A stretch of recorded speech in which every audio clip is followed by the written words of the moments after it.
আসসালামু আলাইকুম। তোমরা যারা নতুন কারিকুলামের নবম শ্রেণীর শিক্ষার্থী আছো, তোমাদের বার্ষিক পরীক্ষায় আর নতুন কারিকুলামের মূল্যায়ন হচ্ছে না।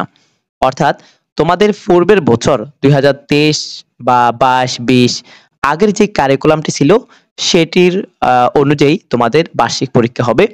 এই আপডেটটি হচ্ছে আজকেই শিক্ষা উপদেষ্টা দিয়েছেন। তোমাদের পূর্বেই এই বছরের আগে তোমাদের বড় ভাই-বোনেরা নবম শ্রেণীতে বিজ্ঞান বিভাগে পড়েছিল, ব্যবসা বিভাগে পড়েছিল, মানবিক বিভাগে পড়েছিল। এখনো কিন্তু আবার সেই বিভাগ অনুযায়ী তোমাদের পাঠদান হবে। যেমন তোমাদের থাকবে বাংলা সাহিত্য, বাংলা সহপাঠ, বাংলা ভাষার ব্যাকরণ, ইংলিশ ফর টুডে, গণিত, ইংলিশ গ্রামার অ্যান্ড কম্পোজিশন, তথ্য যোগাযোগ প্রযুক্তি, বিজ্ঞান, পদার্থবিজ্ঞান। অর্থাৎ এখানে কিন্তু ৩ টি গ্রুপের বিষয় রয়েছে। অর্থাৎ যারা বিজ্ঞান নিয়ে পড়াশোনা করবে তাদের বিজ্ঞান থাকবে, পদার্থবিজ্ঞান থাকবে, রসায়ন, জীববিজ্ঞান, উচ্চতর গণিত এভাবে থাকবে। আবার যারা ব্যবসা বিভাগে পড়বে তাদের থাকবে হিসাব বিজ্ঞান, ব্যবসায় উদ্যোগ এরপরে ইত্যাদি, ইত্যাদি।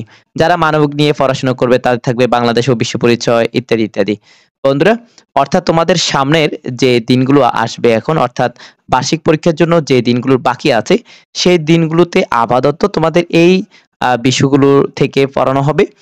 আর ফাইনাল যে সিদ্ধান্তটি আসতেছে সেটি আমরা খুব শীঘ্রই তোমাদের জন্য ভিডিও আকারে আপলোড করে দিব। তোমরা সে পর্যন্ত ভালো থাকবে। আর তোমরা যারা অন্য ক্লাসে রয়েছে, অর্থাৎ ষষ্ঠ, সপ্তম, অষ্টম, নবম অন্য শ্রেণীর যারা আছো, তোমাদেরও কিন্তু নতুন কারিকুলাম পরিবর্তন হয়ে আসবে। তবে আমরা চূড়ান্ত যে সিদ্ধান্তটি আসবে সেটি খুব শীঘ্রই তোমাদেরকে জানিয়ে দিব।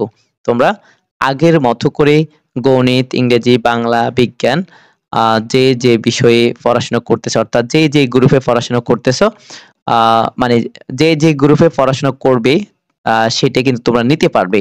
খুব শীঘ্রই এরকম একটি নোটিশ আসবে। তোমাদের জন্য শুভকামনা। আল্লাহ হাফেজ।